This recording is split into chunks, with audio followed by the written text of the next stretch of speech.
Assalamualaikum warahmatullahi dan selamat sejahtera. Saya Cikgu Mariani binti Mansur daripada SMK Pengalat Papar. Pada hari ini saya akan memperkenalkan inovasi saya yang bertajuk Fund Transformation Kit. Okay. Sebenarnya Fund Transformation Kit ini adalah satu aktiviti hands-on lah, di mana ia menurut Karen Worth daripada Education Development Center Incorporated Newton, Massachusetts, dia mendefinisikan pembelajaran hands-on ini bukan sekadar memanipulasi alatan, ia melibatkan penyiasatan yang berkaitan objek, bahan, fenomena dan idea serta dapat memahami sesuatu daripada pengalaman tersebut. Jadi saya pernah terbaca di dalam satu artikel yang mengatakan people are 80% more likely to remember what they read if it is in color. Jadi Fund Transformation Kit ini banyak melibatkan poligon-poligon yang berwarna-warni. Kemudian apakah penyataan masalah sehingga tercetusnya idea untuk saya mencipta Fund Transformation Kit ini adalah kerana pelajar-pelajar saya tidak mampu membezakan penjelmaan tunggal antara translasi, pantulan dan putaran dengan baik. Mereka boleh mengenal pasti pembesaran, tapi tidak antara tiga ni. Yang kedua, tidak jelas dengan simbol dalam translasi iaitu X mewakili pergerakan mengufuk manakala Y mewakili pergerakan mencancang. Yang ketiga, tidak mampu mencari pusat putaran dan paksi pantulan apabila diberi objek dan imej. Yang keempat, tidak pasti penjelmaan yang terlibat apabila memetakan sesuatu objek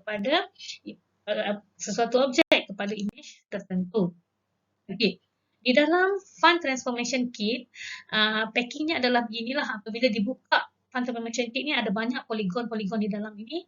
Ada juga paku di dalam ini, ada lidi yang apabila dibuka, kita akan dapat bentuk begini. Jadi bongkah-bongkah ini apabila saya mengatakan bagaimana pantulan itu terjadi? Pantulan ini seperti melihat cermin. Jadi pelajar-pelajar akan mengeluarkan bongkah dan akan meletakkanlah bongkah-bongkah ini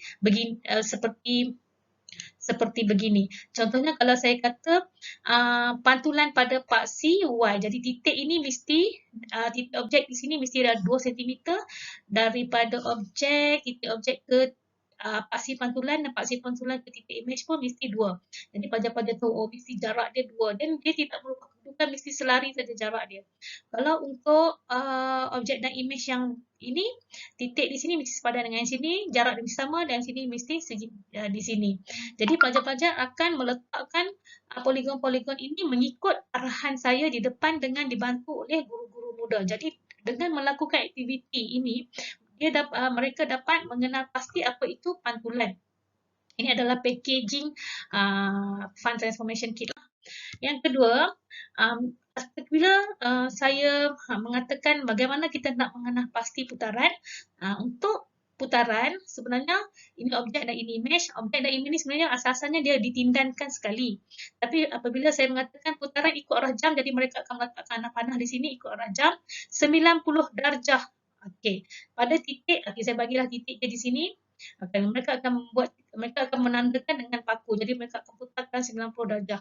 Dan apabila mereka menggunakan easy ruler ini, jarak titik sini dengan titik ini memang sepadan dan 90 darjah mengikut easy ruler. Dan titik ini adalah dengan titik ini yang sepadan. Okey. Jadi seterusnya untuk pembesaran. Kalau untuk pembesaran, sebenarnya pelajar-pelajar saya tidak banyak mengalami masalah sebab mereka memang mengenal pasti pembesaran. Sama ada objek ke imej tu besar, objek ke imej tu jadi kecil, memang dia pembesaran. Cuma pelajar-pelajar mengalami sedikit kekeliruan tentang mencari pusat pembesaran. Jadi pusat pembesaran, mereka menggunakan lidi. Ini adalah sebenarnya evolusi Fund Transformation Kit saya lah. Yang pertama saya buat tidak berapa kemas. Yang terbaru adalah beginilah. Jadi untuk mencari titik yang sepadan, ini adalah titik objek, ini adalah imej. Jadi sini adalah pengecilan. Jadi pengecilan tidak ada pengecilan, dia memang pembesaran juga. Jadi mereka akan mencari, mereka akan menandakan lidi di sini. Ini titik sepadan, sambung di sinilah lidi itu bertemu, masa di sinilah pusat pembesaran. Jadi pembesaran pada pusat dengan faktor skala, kalau pengecilan ni dia memang per lah sebab panjang faktor skala dia memang per. Pecahan dalam bentuk pecahan sebab panjang objek bagi panjang imej. Panjang imej bagi panjang objek. Okey. Dan seterusnya Untuk translasi, kita arahkan pelajar, saya arahkan pelajar untuk meletakkan exactly seperti yang saya letakkan di sini, dan sebenarnya mereka dibantu juga oleh guru muda. Saya akan kata mereka untuk Pak Siad gerak 4 unit ke kanan dan naik sebanyak 5 unit ke atas. Jadi mereka akan menggerakkan poligon-poligon ini seperti yang saya arahkan. Jadi mereka nampak translasi ini tidak merubah bentuk, cuma dia merubah kedudukan. Jadi mereka bermain-mainlah dengan poligon-poligon ini di atas kertas graf yang disediakan di dalam Fund Transformation Kit. Okey, apakah ciri-ciri Fund Transformation Kit? Ciri-cirinya adalah ia membantu saya untuk mencapai standard untuk mencapai objektif pembelajaran mengikut standard kandungan dan standard pembelajaran di SKP Matematik tingkatan 5. Dan yang kedua, teori konstruktivisme kognitif terlibatlah di mana pengetahuan sedia ada daripada peringkat menengah rendah diaplikasikan semula di peringkat menengah atas. Sebenarnya tajuk ini telah belajar di peringkat menengah rendah, jadi mereka telah sebenarnya telah mempunyai pengetahuan di dalam tajuk ini.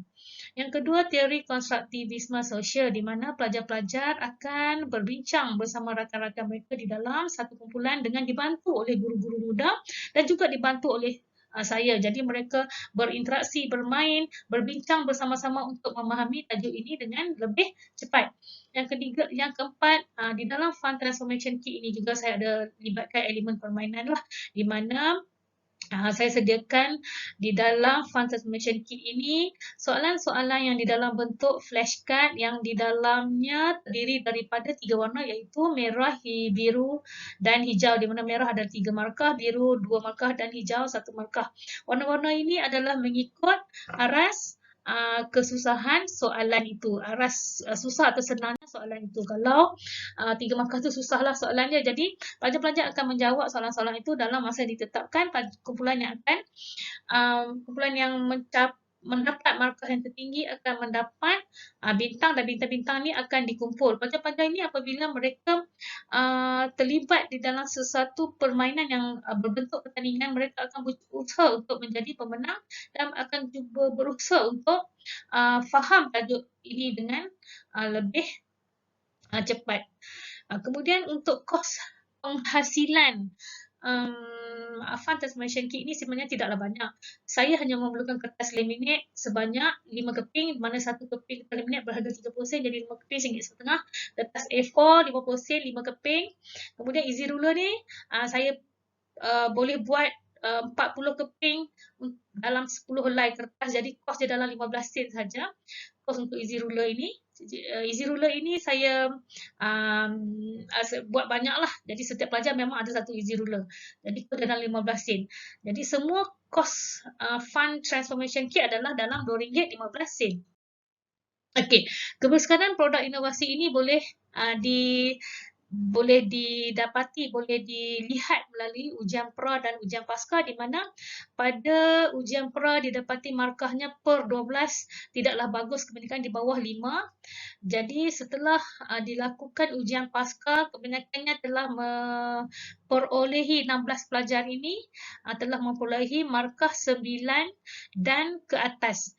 Jadi kenaikan markah antara 6 hingga ke 8. Jadi saya boleh katakan produk inovasi ini sangat-sangat membantu pelajar-pelajar saya memahami tajuk ini dengan lebih berkesan dan menganggap bahawa matematik ini bukan sekadar menghafal formula, bukan sekadar